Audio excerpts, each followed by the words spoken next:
दोस्तों आज के इस वीडियो में 5 ब्लैंक पोस्टर और 5 पीएलपी फाइल लेकर आया है जो कि बिल्कुल फ्री होगा। आप लोग आसानी से डाउनलोड कर सकते हैं। तो दोस्तों चलिए हम ना टाइम लेते हुए बताते हैं कि इसको डाउनलोड कैसे करना है। डाउनलोड करने के लिए मैं डिस्क्रिप्शन में लिंक दे दिया हूँ, इसके माध्यम से आप लोग को डाउनलोड कर लेना है। या क्रोम ब्राउजर में आ जाना है और यहाँ पे सर्च कर देना है graphicsofficial.com। मैं यहाँ क्रोम ब्राउजर में आ गया हूँ, यहाँ पे सर्च कर दे रहा हूँ graphicsofficial.com। सर्च करने के बाद में दोस्तों इसको थोड़ा सा स्लाइस करेंगे। स्लाइस करने के बाद में थोड़ा सा स्क्रॉल करके ऊपर कर देंगे और यहाँ पे जो वेबसाइट है graphicsofficial.com, इसको हम लोग क्लिक करेंगे। क्लिक करने के बाद में यहाँ पे आप सर्च बॉक्स में सर्च कर सकते हैं PLP file download. PLP file download करने के बाद में डायरेक्ट आपके स्क्रीन पर शो करेगा, या यहाँ से बैक कर देना है। ऐसे बैक करने के बाद में यहाँ रिसेंटली में अपलोड किया गया है, यहाँ पे है, इसको हम लोग क्लिक कर देते हैं। क्लिक करने के बाद यहाँ पे ऐड आ जाएगा, इसको ऐसे हम लोग काट देंगे। काटने के बाद में इसको स्क्रॉल करेंगे और ब्लैंक पोस्टर डाउनलोड करना चाहते हैं तो ब्लैंक पोस्टर यहाँ से सिंपली एक बार डाउनलोड टाइप कीजिएगा, डाउनलोड हो जाएगा। और यहाँ पे डाउनलोड बटन लगा हुआ है, पीएलपी फाइल है, डाउनलोड पर क्लिक कीजिएगा,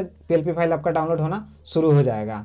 जैसे कि मैं यहाँ पे क्लिक कर देता हूँ। क्लिक करने के बाद हम देख सकते हैं दोस्तों यहाँ पे पीएलपी फाइल डाउनलोड होना शुरू हो गया है। दोस्तों इसमें कोई पासवर्ड नहीं लगाया गया है, आसानी से आप अपने पिक्चर लैब में इसको ऐड कर सकते हैं। अगर आपको पिक्चर लैब में ऐड नहीं करने आता है तो उसके लिए मैं वीडियो अलग से बना दिया हूँ, उसको आप लोग देखकर ऐड कर सकते हैं।